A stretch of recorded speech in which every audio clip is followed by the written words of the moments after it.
So, now we have seen how to deal with the eigenvalue problems in one dimensional problems like bars and beams.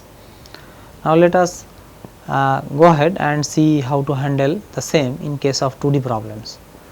So, for the same I have taken a membrane problem where we will consider the vibration in membranes, okay, and we will try to find out the natural frequencies and the mode shapes using finite element method.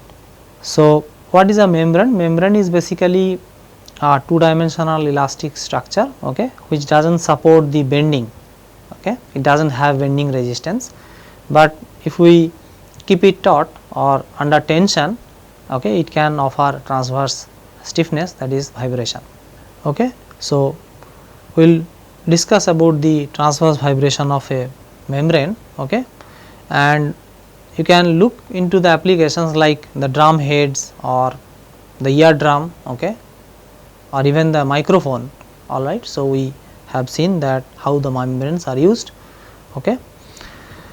Now, here I have taken a piece of a membrane, okay. As I said, it is a 2-dimensional elastic structure, okay. So, here if you see the membrane at the initial configuration, that is in the static equilibrium position, it is in the lying in the xy plane. So, I have taken a small element, okay, as represented by delta x and delta y, small element delta x delta y, okay, in the static equilibrium equation we have considered. Now, while undergoing motion, okay, or during vibration, the position of the membrane is shown like this, alright. So, as you can see, so this represents the same piece of membrane during the motion. Now, here the assumptions are the membrane is uniformly thick and it is subjected to uniform tension in all the directions. It is subjected to a transverse force, that is Fx y comma t, okay, because when we beat the drum, okay, so that works as an excitation. So, that kind of external excitation is there, that is defined by Fx comma y comma t time. So, t is the time here, alright. Now, this force is acting per unit area. So, if I have to find out the corresponding force on this element, so I have to multiply with delta x into delta y. Now, if you look at this the thickness direction, alright. So, as I am showing here, this is the thickness direction. So, if you say, okay, so this is the area, okay, on which the force T into delta x is acting, okay. So, this T is basically the tension per unit length. So, T times delta x, okay, so that is acting on this small area, okay. And similarly, if I consider this small area, okay, the thickness of the membrane in which T into delta y, that force is acting. So, similarly, in the opposite side also the forces are acting, alright. Now, since the displacements are assumed to be small, alright, so that is why the change in delta x has been ignored. So, we have considered that the same length of the element even in the deformed configuration, alright.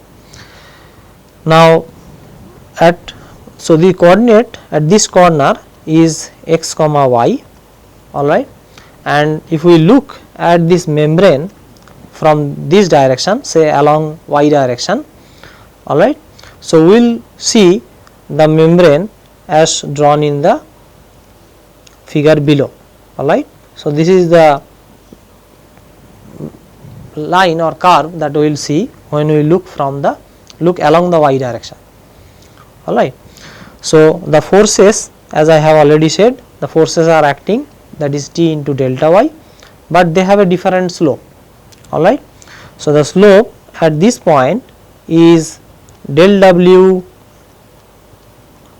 del x, alright, and the slope at this side is del w del x into the change in del w del x. So, that is del of del x del w del x into delta x, the higher order terms are neglected, alright. Similarly, we can look from the x direction and we can draw a similar curve, alright.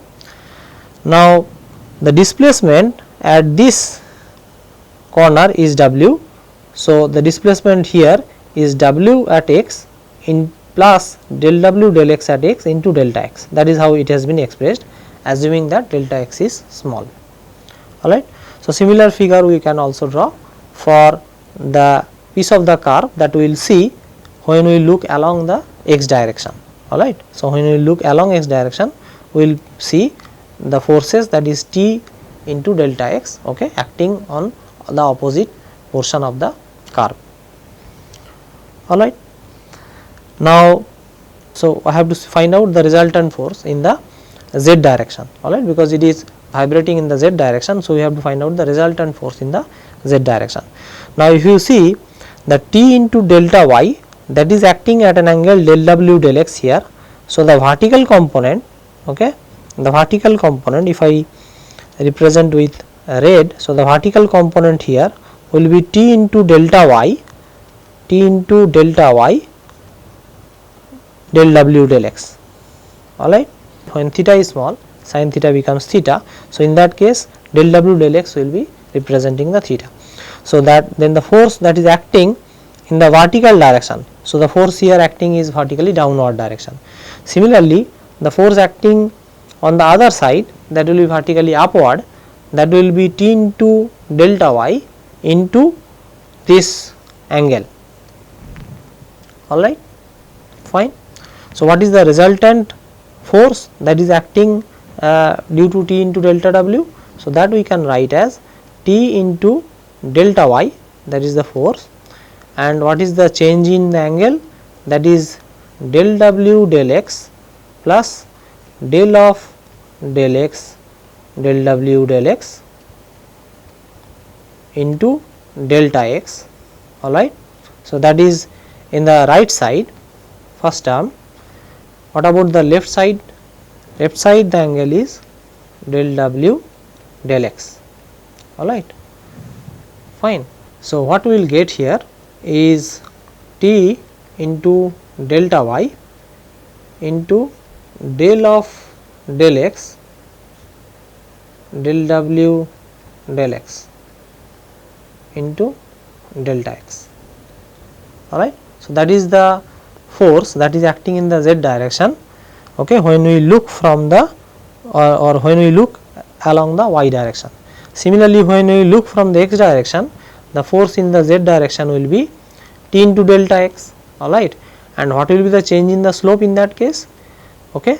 So, in that case it will be del w del y, because then y is changing, plus del of del y del w del y into delta y, alright. So, this is from one side, in another side it will be del w del y.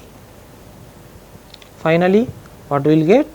We will get T into delta x, alright, and the rest of the part is, sorry, in this case it will be del of del y del w del y into delta y, fine. So, this is also in the z direction. And what else is acting? The external force. The external force is F x comma y comma t, and it is per unit area. So, the force will be this into delta x into delta y. So, these are the three forces acting in the vertical direction, that is the z direction, alright. So, that is what exactly has been written here, first term, second term and the external term, alright. So, this will equalize with the mass times acceleration. So, we will say that the mass, if we represent as rho, the mass if we represent as rho, that is per unit area. So, we will say rho into del x delta y, alright, into the acceleration. So, that is represented by y double dot. So, that is del 2 y del t square, alright. So, now if we divide by del x del y, and as del x as delta x del y delta y tends to 0, we will end up with this equation of motion, So, as you see here we end up with a partial differential equation where W, the unknown, okay, basically W here sorry, in this case I have represented with y, it should be W, alright, because W there represents the vertical displacement. So, it should be del 2 W del t square, alright. So, now here W is a function of x, y and t, alright. Now, if we see here actually we have an external excitation term, alright.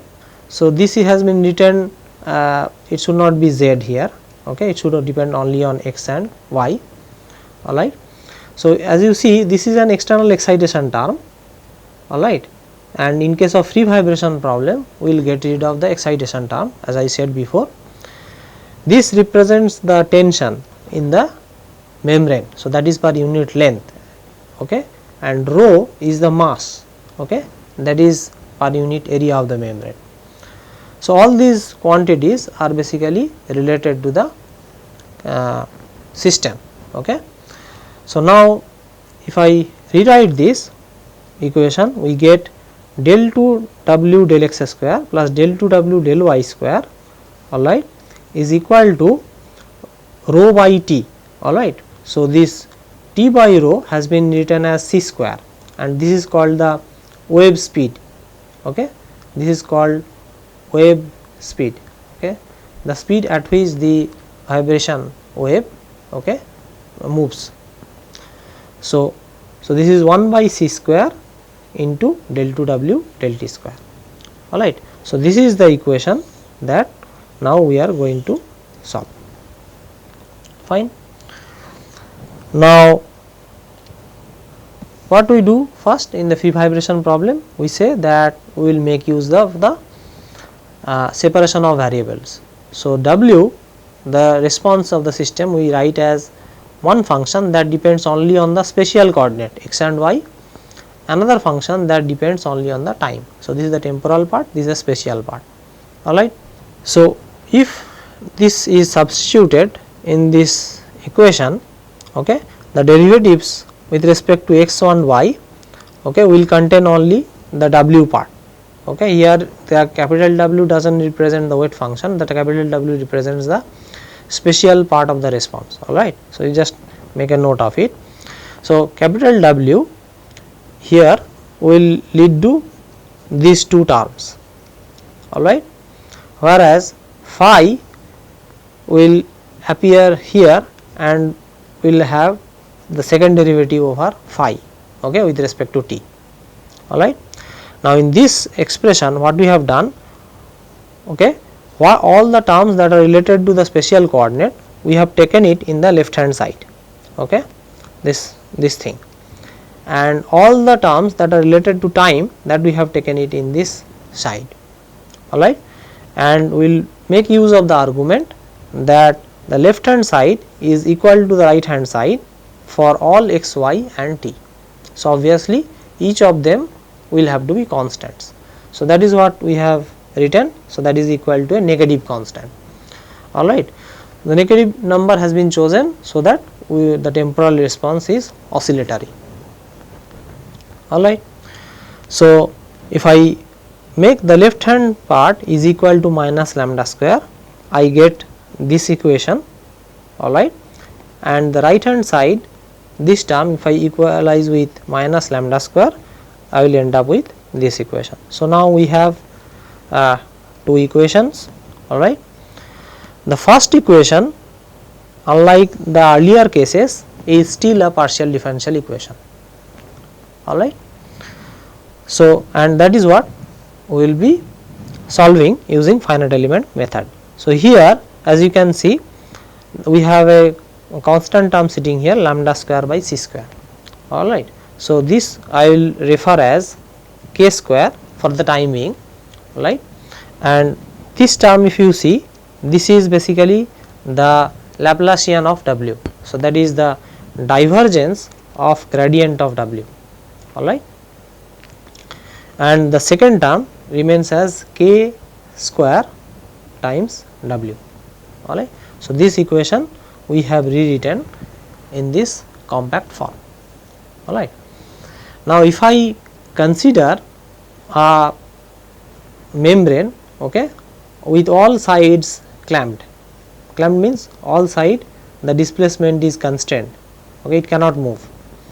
So in that case W is assumed to be 0, or in that case W is 0, okay, for all the points that are lying on the boundary, alright. So that is the boundary condition, so that we will be making use of. So we are assuming that the membrane is clamped from all the sides, alright. So now let us look at this piece of equation and see how we can solve using finite element method. So we will start with the residue. As usual we will substitute an approximate W, and since this will not render the left hand side equal to 0, so we will term that as residue, and in this case the residue depends on both x and y.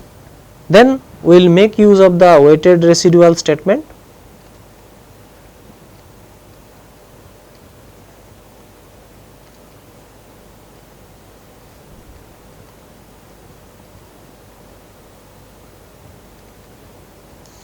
So we will make use of the weighted residual statement that says that the residue times an arbitrary weight function. In this case we have chosen psi as the arbitrary weight function, alright. Now that psi is again is a function of x and y, and as I said earlier the psi has to vanish, okay, wherever the displacement W is specified, alright, otherwise psi is arbitrary. So residue times the weight psi integrated over the whole domain, in this case the domain is the area, is equal to 0. So that is what is the weighted residual statement. Then we substituted the residue, that is this expression here. So the first term, okay, del dot del W, that is written here del dot del W into psi integrated over integrated over A, plus the second term that is kept as it is, with k square has been taken outside the integral as it is constant. So we render W psi dA is equal to 0, alright. Now what we do next? We do take the help of integration by parts, alright. So in this case we will take similar approach. We say that del dot del W into psi we will write as del dot del of W into psi, alright. We will take the dot product of the whole thing. Now psi is a scalar function and del W is basically the gradient of W, that is a vector. So we say that divergence of the vector field del W into psi, okay. So that is equal to, the first part is the divergence of the gradient of W into psi, alright, plus the gradient of psi dot gradient of W, alright. So this is the second part. So that is why this part has been written as this minus this, okay. This we already have done it once in the steady state heat conduction problem, alright, and the last term is left as it is, alright.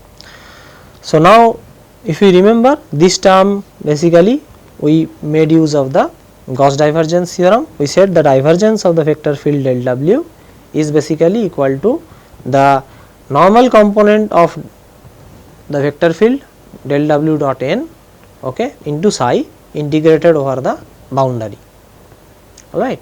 So this has been taken in the right hand side, and this part as you see it is as it is del dot del psi gradient of psi dot gradient of W integrated over the area is equal to k square integrated k square into W into psi integrated over the area, alright. So these are the procedures that we already have done so many times. Now if you look at the last term we said that wherever W is specified the weight function psi has to be 0. So obviously in the boundary the psi is 0, so that term vanishes completely. So this becomes 0, alright. So we are left with del psi dot del W integrated over the area is equal to lambda square times W into psi integrated over the area, alright. So here you note down that k square again has been written as lambda square by c square. So, c square has been taken in this side and lambda square is left out in this portion. Alright. C is known actually, because T and rho both are known to us. So, that is C is known, but lambda square is not known. Okay. That is the constant that we took, okay, earlier. Alright, that we need to calculate.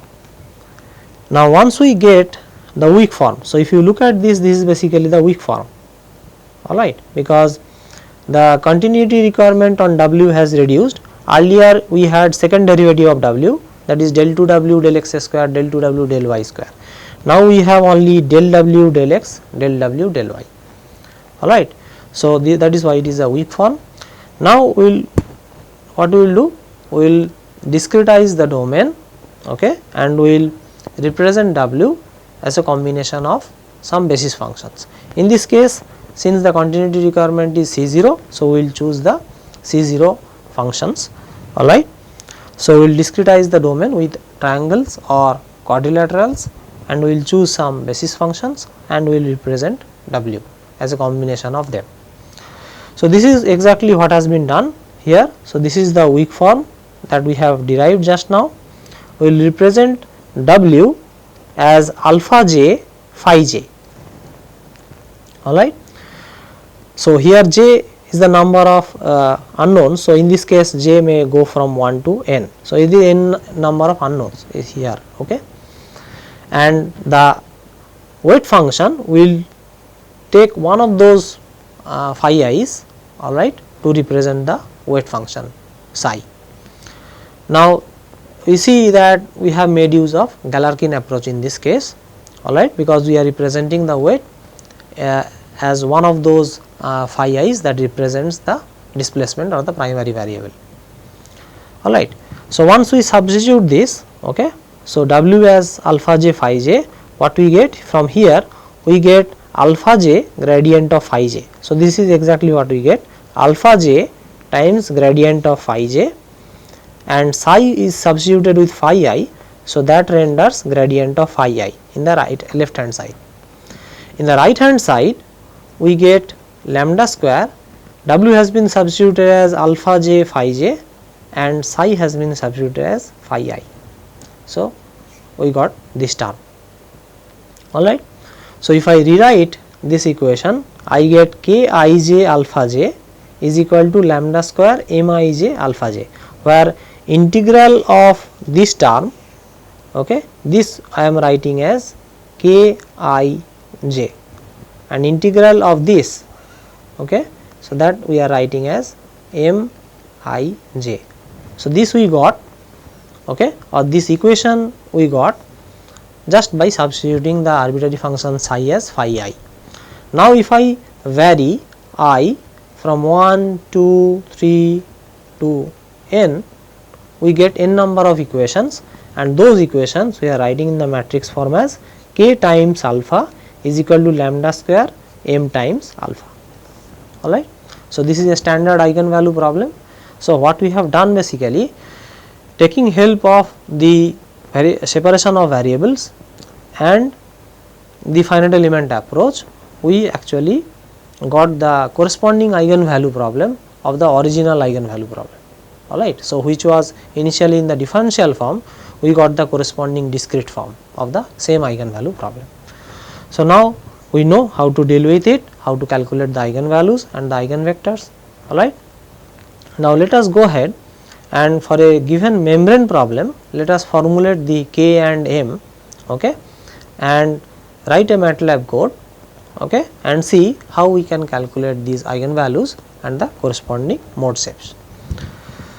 So, in this case we will choose the quadrilateral elements, okay, we will choose a rectangular domain. So, in this case we will choose a rectangular domain, okay, or a square domain, and we will discretize it with quadrilateral elements, okay, and we will calculate the element stiffness matrix, element mass matrix, we will assemble them, okay, and form the global stiffness matrix and global mass matrix, and we will finally formulate the eigenvalue problem. We will calculate the eigenvalues and the mode shapes, and we will see how these eigenvalues will change with increasing number of elements or unknowns. Alright. So, to do that I have shown a small piece of algorithm, okay, which I showed earlier. So, in this case what we will do, since we are relying on the numerical integration, because we have to visit each element and find its contribution in the global stiffness and mass matrix, we will take help of the numerical integration. So, we will follow the earlier approach. Okay. So, we will loop over all the Gauss points in a given element. Okay. Once we choose the number of Gauss points, we will loop over all the Gauss points, we will find out the coordinate of a given element, say kth element. From there we will calculate the Jacobian at the Gauss point, that we have already seen how to calculate the Jacobian corresponding to a given Gauss point, taking help of the derivatives of the shape function in the master element corresponding to that Gauss point, alright, and the coordinates of the nodes of the kth element. So, this we have discussed many a times. From there we will calculate the determinant of the Jacobian, alright. Then we will loop over the number of degrees of freedom in a given element, alright. We will calculate the corresponding derivatives of the shape function in the physical element, taking help of the Jacobian and the derivatives of the shape functions in the master element evaluated at the same Gauss point, alright. Similarly, we will have another loop over J ranging from 1 to the total number of degrees of freedom in the given element, and we will calculate the corresponding derivatives of the shape functions in the physical element using the similar approach, alright. Then we will add the left hand side, or let us go back and see the expression for Kij. As you see, the Kij is C square times gradient of Ii into gradient of Ij. So, in a given element, in the master element particularly, it will be Ni hat Nj hat. Okay. From there we have to convert it into the gradients of Ni and Nj in the physical element. So, that is what exactly has been done. The gradient of Ni in the physical element corresponding to the pth Gauss point, the gradient of Nj corresponding to the physical element at Gauss point P, alright, into the determinant of the Jacobian. This came because of the change in the limit, okay, from the master element to the physical element, and this contains the weight corresponding to that Gauss point. So, okay, and C square remain as it is. So, this term is continuously getting added depending on the number of Gauss point to the element stiffness matrix, ijth entry of the element stiffness matrix, alright. So, similarly to element mass matrix we are adding Ni into Nj. So, this corresponds to the pth Gauss point into the determinant of J into the weight corresponding to the pth Gauss point. That is how we got the element mass matrix and the element stiffness matrix. Okay. If you see, this is the same approach that we took earlier, except that in this case we do not have the force vector, element force vector, instead we have the mass matrix, element mass matrix, alright. Now, once we calculate the element mass matrix and the element stiffness matrix, what do we do next? We follow the assembly process, alright. So, we run a loop over degrees of freedom corresponding to that kth element, alright, another loop over the same, alright. Now, here first of all we will find out the number Ij, okay, which corresponds to the global node number or the global degree of freedom corresponding to the ith degree of freedom of that kth element, alright. So, this for this we took help of the connectivity matrix. As I discussed earlier, from the connectivity matrix we get the correspondence between the local number and the global number, alright. Similarly, from J we get the corresponding global number Jg, and we simply added the element contribution, okay, ijth entry to the corresponding global entry which is Ig Jg, okay, and we added it to the global stiffness matrix. Similarly, we did the same thing, the element contribution in terms of the mass matrix is added to the corresponding entry in the global mass matrix. So, that is what is called the assembly process. So, once we finish off the assembly process, we have the global stiffness matrix and the global mass matrix, with which we can actually calculate the eigenvalues and the mode shapes. So, now let us go ahead and solve a simple problem using this finite element code. Okay. First of all, I will show you how what are the parts in that, and then I will show how to get the results. Alright. In this case, we have taken a square domain, okay, of we have taken a square domain, and we have assumed the tension to be 0.5 into 10 to the power 3 Newton per meter, and the mass we have taken as 0.4025 kilogram per meter square. So, these are the properties that we have assumed. Okay. So, this is the analytical solution corresponding to a rectangular membrane. Okay. So, C represents wave speed, and A and B are basically the length and width of the membrane. M and N entry basically denotes the mnth eigenvalue of the membrane. Alright. So, this is obtained from the analytical solution. This expression basically represents the corresponding mode shape. Alright. So, using this expression and the property that is taken here, we actually calculated the first 4 eigenvalues or natural frequencies for the membrane in hand. Alright. Then we, making use of the code that I will just demonstrate afterward. So, we increased the number of elements, okay, calculated the natural frequencies, okay, using the finite element code, and compared the finite element solution with the corresponding analytical solution. Alright. So, now let us go to the code. So, here I have written a small piece of code to demonstrate what has been discussed till now. So, as you see here, first we have discussed the tension per unit length of the membrane as T. Okay. So, here we have taken the density as that of the steel, okay, and multiplied with the thickness, okay, of the membrane. We have calculated the mass per unit area of the membrane. Here the tension is tension per unit length, okay, and this represents the wave speed, that is c square, that is T by rho. Alright. So, once we define the properties, here we have defined the finite element details. Okay. We have taken bilinear shape functions. The number of nodes per element is 4, degrees of freedom per node is 1. So, we calculated the number of degrees of freedom per element. Alright. Then as usual, we define the Gauss points, okay, both in 1D and 2D cases, but here we will not make use of the 1D thing. Alright. We need only the Gauss points corresponding to the 2-dimensional cases and the corresponding weights. Alright.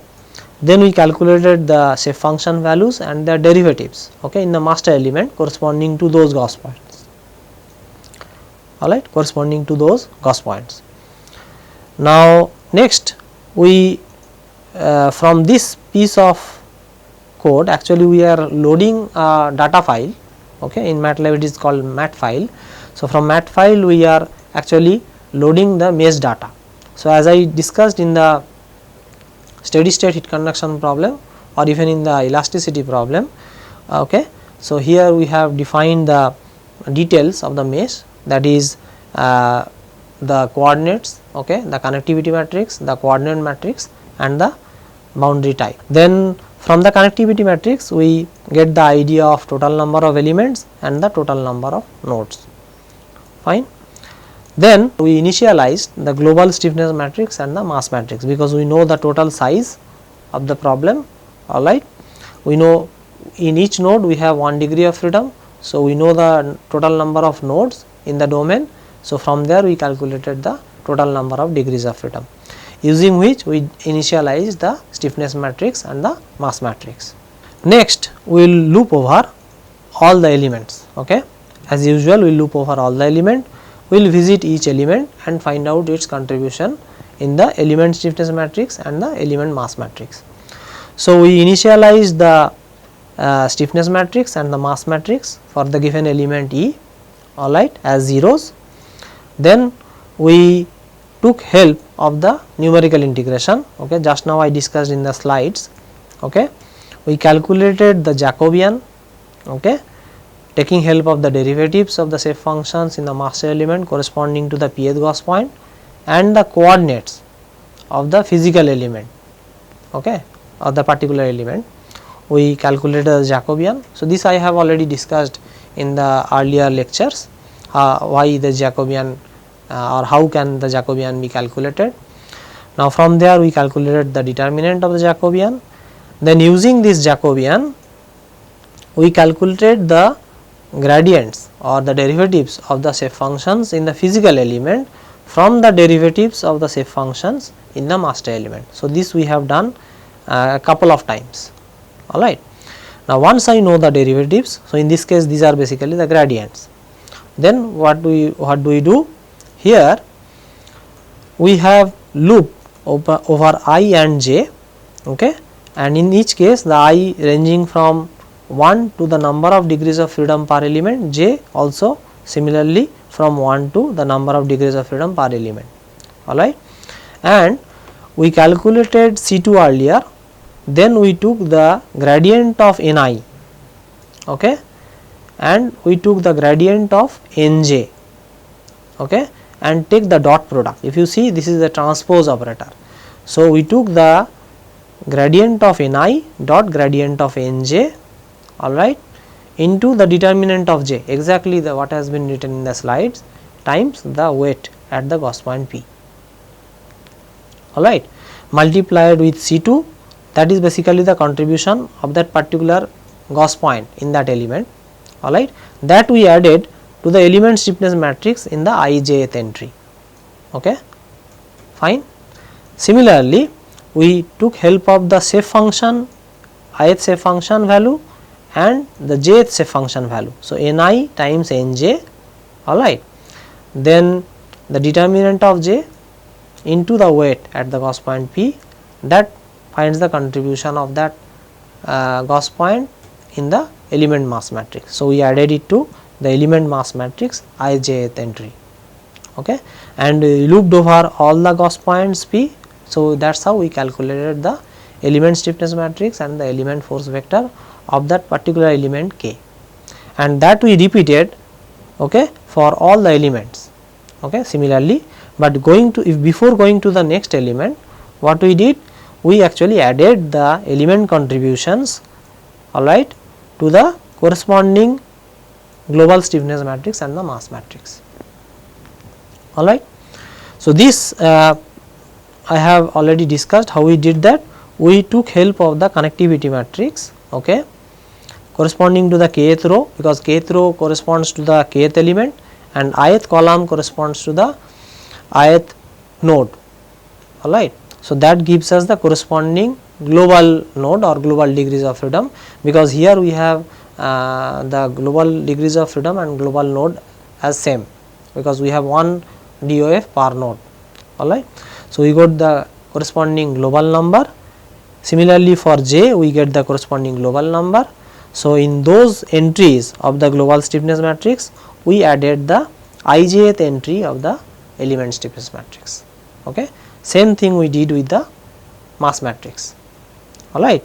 And once this assembly ends, okay, then only we go to the next element, and this loop runs over all the elements. As you see here, this loop runs over all the elements, alright. So, at the end of this, we actually get the global stiffness matrix and the global force vector. Now, once we get the global stiffness matrix and the global force vector, we ensure the Dirichlet boundary conditions, alright. So, here I have obtained or find out all the DOFs that are lying on the boundaries, okay, making use of the BC type, because as you can remember, I defined the boundary type as negative, okay, if that DOF or if that edge lies in the Dirichlet boundary or if that edge coincides with the Dirichlet boundary. So, making use of that definition, I identified all the degrees of freedom lies on the Dirichlet boundary. Here all the boundaries are actually Dirichlet boundary. So, there I ensured that the corresponding degrees of freedom does not appear in the global stiffness matrix and the global mass matrix. Alright. Now, once we get rid of that, then I took help of the MATLAB code or MATLAB syntax EIJ to find out the eigenvalues and the eigenvectors. So, the V represents the eigenvectors, D represents the eigenvalues. So, once I get that, so I took the square root of that, because that represents lambda square. So, we need to find out lambda, and then we sorted the eigenvalues to find out the first few eigenvalues, alright, and then I post process it just to see the mode shapes, alright. So, as you see here, the post processing is almost similar to that of the 2D steady state heat conduction problem. So, I will not go into the details of the post processing. Simply if you supply the corresponding nodal values, okay, it will basically give you the shape of the system, alright. So, now let us run it once, okay, with suppose I started with so if I go into this piece of code, I have basically called this mat file, okay. So, if you look at this file here, so here I do not know whether it is visible, it shows that the number of unknowns here is 1024, alright. So, since it takes some time to solve, not solve, particularly the post processing the thing. So, I will rather use a lesser number of unknowns, let us say mesh info 5, where we have only 256 unknowns, alright. So, let me just change this entry, okay, and let us make use of that mesh file and run it, okay. So, here I have a problem, okay. So, here, alright. So, now let us run this piece of code, okay. So, it does not take much time to solve, rather it takes more time in post processing. So, here as you see it will show first 4 natural frequencies and the corresponding mode shapes. So, it will just take some time, okay. Just I want you to see the mode shapes, okay, how it looks like, particularly for this problem in hand. So, this is the 4th natural frequency, this one is the 3rd natural frequency or the mode shape corresponding to the 3rd natural frequency, and this one is the 2nd one. Let us start with the first one. So, this is the first mode shape. I will just quickly show you how this mode shape looks like. So, as you see here, it looks like this, okay, all the edges clamped. So, you have only one lobe, okay. This is the first natural frequency. The second one will have 2 lobes, as you see here, there will be 2 lobes here, okay, fine. Then third one will also have the same thing, but the loops are oppositely placed, okay, as you see here. I think this is clear, okay. The second and third are having the same natural frequency. The fourth one here, you will see there are 4 lobes, okay, there are 4 lobes as is visible here, alright. So, now let us quickly go back to the presentation slide and compare the finite element solution that you can get by just changing the number of elements, okay. In the same piece of code, if I take 16 number of elements, alright, the first one, all the natural frequencies you see are far from the analytical frequencies, alright. Here we have 16 elements, alright. Now as I increase the number of elements to 64, because I am taking an approach where each of the elements are divided into 4 elements, alright. So that is why each times it will increase by 4 times. So as you see, the first natural frequency has come closer, now it is 157 as compared to the 156. Similarly, this also has come closer, but not good enough. Same thing is true for third and fourth. Now if you look at the solution that I got from 256 and 1024, all the natural frequencies are pretty close. Okay. So if you look at the last one particularly, the first 3 are good enough. Okay. The last 3 or the fourth natural frequency you see is pretty close. Okay, because it is 313.68, this one is 313.18. So as compared to the analytical solution, as you see, the with the highest possible number of elements that I have right now, okay, all the solution that I got using the finite element method or finite element code is pretty close to the analytical solution. From this, what we need to understand is again the same thing, that when solving the problem, okay, we have to look at the highest natural frequency. Say in this case I am looking for the first 4 natural frequencies. So in the highest natural frequency I have to look at, and I have to continuously increase the number of elements, or I have to continuously refine the domain until and unless the highest natural frequency converges. Alright. So this is what we need to ensure always. Alright. Thank you.